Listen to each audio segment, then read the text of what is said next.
Okay, so let us derive the stiffness matrix for an isoparametric element. Let us consider a three-noded isoparametric element. Let us consider this is in the Cartesian coordinate system, so this will be called as x. Let us consider that this is your node 1, this is your node 2, and this is your node 3. So we are assuming the distance between two nodes as L.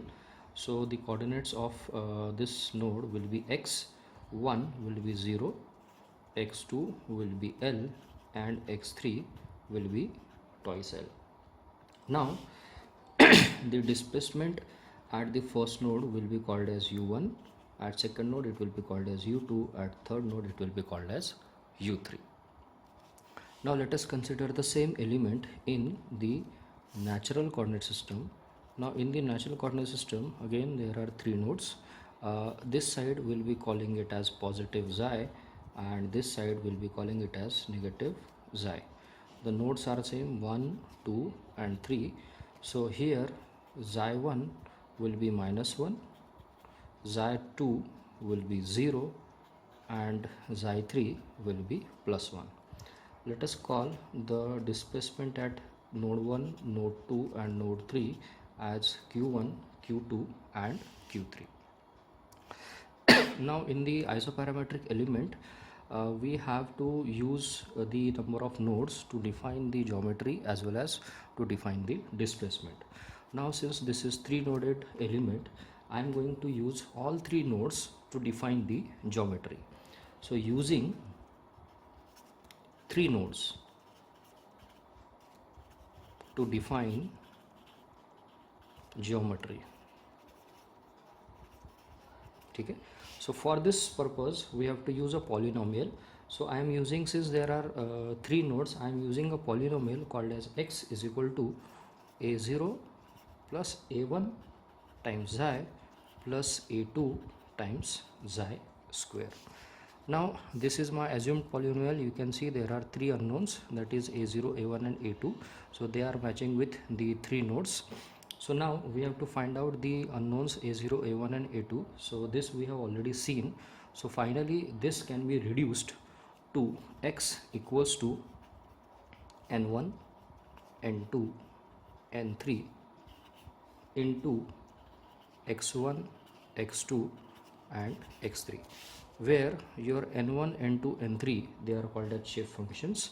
So your n1 will be minus xi by 2 into 1 minus xi, n2 will be 1 minus xi square, and n3 will be xi by 2 into 1 plus xi. We will be requiring a derivative of these shape functions as well in the further calculations. So let us calculate d by d xi of n1. So d by d xi of n1, it comes out to be minus half plus xi. Then d by d xi of n2, it comes out to be minus 2 times xi, and d by d xi of n3, it comes out to be half plus xi. Now here you see I have used a displacement polynomial having three terms.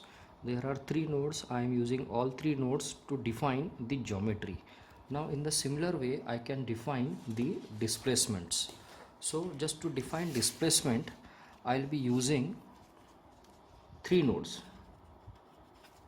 Using three nodes to define displacements. Okay, so for this purpose I'll be using, since I'll be using three nodes, the displacement polynomial will be same as the earlier polynomial which we have used over here. So now we can write this displacement polynomial as u is equal to a0 plus a1 times xi plus a2 times xi square.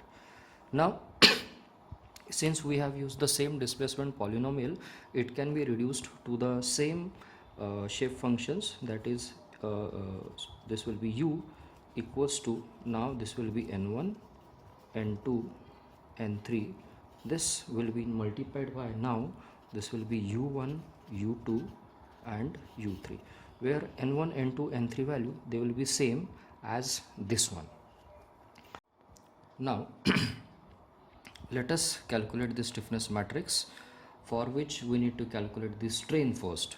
So this particular expression, that is displacement, can be written as u equals to n1 u1 plus n2 u2 plus n3 u3.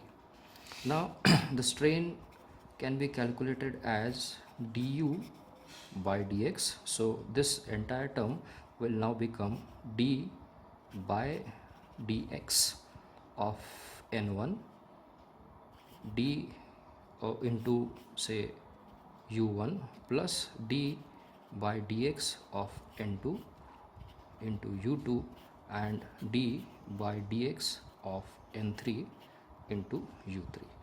Now you see n1, n2, n3, they are in terms of xi. So we cannot go for differentiation of shape functions n1, n2, n3 with x.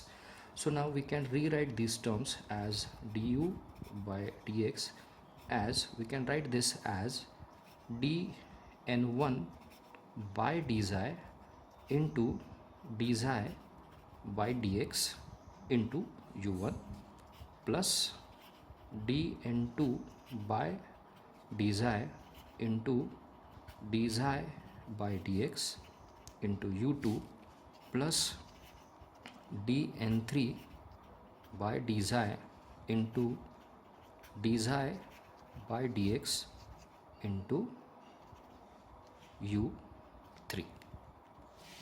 Now you can see there are few things which are common over here, that is dxi by dx, dxi by dx and dxi by dx. So I am going to calculate, I am going to take out this outside. So this becomes dxi by dx into, now we have d by dxi of n1 into u1 plus d by dxi of n2 into u2 plus d by dxi of n3 into u3. So now we will be requiring dxi by dx, we will be requiring dn1 by dxi, dn2 by dxi, dn3 by dxi. So now let us try to calculate the first term which is over here, that is dxi by dx. Now we have already seen here that the displacement polynomial which is over here is x is equal to n1, x1, n2, x2 and n3 and x3, but we don't have the value of xi. So what we can do is, in place of calculating dxi by dx, we can calculate dx by dxi. So this is, since this is not possible, I can write this as, say, x is equal to n1 x1 plus n2 x2 plus n3 x3. Then I am going to go for derivation of this dx by dxi. So this will be d by dxi of n1 into x1 plus d by dxi of n2 into x2 plus d by dxi of n3 into x3. Now we have already calculated the value of d by dxi of n1, which is over here. So d by dxi of n1 is minus half plus xi. Similarly d by dxi of n2 and similarly d by dxi of n3. So let us complete this. So your dx by dxi will be now so d by dxi of n1, so d by dxi of n1, it comes out to be minus half plus xi into x1 plus, this is minus 2 times xi into x2 plus, this will be half plus xi into x3. So if you solve this by substituting the values of x1, x2, x3 in terms of L, that is x1 is 0, x2 is L, and x3 as twice L, which you can see over here. So x1 is 0, x2 is L, and x3 is twice L.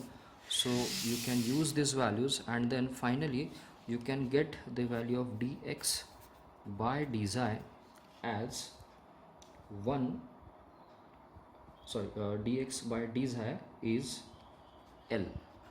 Okay, so now what you can do is, we are basically interested in dxi by dx, so we can rewrite these terms as dxi by dx as 1 upon L, right? So now we are interested in calculation of strain. So we have successfully calculated the dxi by dx term. So now we need to have the terms of dn1 by dxi u2 u1, dn2 by dxi u2, dn3 by dxi u3. So let us do that. So my strain will be now,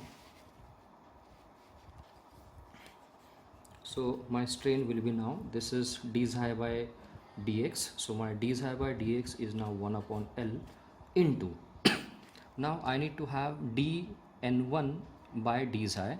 We have already calculated dn1 by dxi over here. So dn1 by dxi, it comes out to be minus half plus xi into, now you have u1 plus d xi of n2. So d xi of n2 is minus 2 times xi.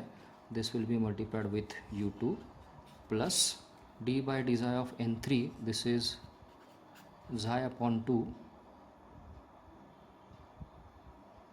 into, sorry, this is 1 upon 2 plus xi, which is written over here, and this is u3. So this is going to give us the strain in the element. So now what we can do is, we can rearrange these terms in different fashion. So we can write this as strain is equal to 1 upon L into, in bracket, minus half plus strain, then minus 2 times xi, and this is half plus xi. This can be multiplied with u1, u2 and u3.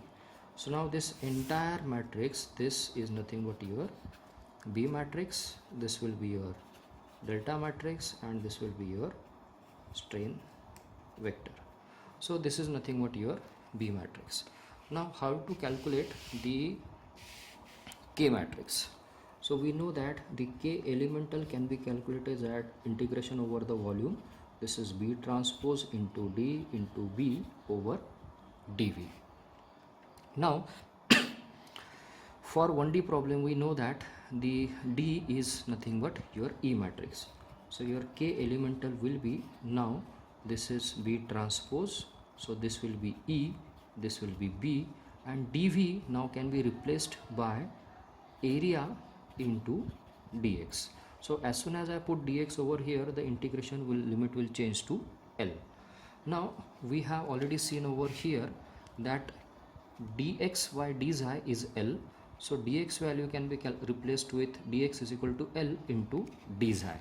So your K elemental now can be integration. So this is B transpose, so this is E and A, they are constant, so I am going to take it out. So E and A, so this will be B, and your dx now will be replaced with L into dxi, that is L into dxi. Okay, so now so now we have reached to this particular expression. So now we can see your B transpose is basically this term. So it is having 3 terms. So I have written these 3 terms, and with a multiplication factor of multiplication factor of 1 upon L. So the same thing I have written over here. In the first expression, A, E and L, they are constant, so that I have taken outside. So now you can see, if you see the size of this matrix, this is 3 rows and 1 column, and this is 1 column and 3 rows. So if you take a multiplication of this, you are going to get a matrix of size 3 by 3. So this is AE upon AE into L. This is 1 upon L, 1 upon L. So 1 L will get cancelled, and this you are going to get as AE upon L. So this is with integration from -1 to +1. So if you want to calculate the first term, so this first term is a multiplication of this term into this term. So this term, if you focus, you can see this is the first term over here, and here also this is the first term. So all we have to do is just multiply these two terms. Okay, you are going to get the first term, and similarly you have to go for the other terms also. Then you have to perform the integration for each and every term from -1 to +1, and then you can get the elemental stiffness matrix for an isoparametric element. Now here you need to understand that I have while defining the geometry, okay, so while defining the geometry, that is while defining the x, I have used 3 nodes, okay, and while defining the displacements, so while defining the displacement also I have used the 3 nodes. Now the displacement polynomial or the polynomial which I have used to define this geometry and define the displacement, both are same. That's why this is called as an isoparametric element.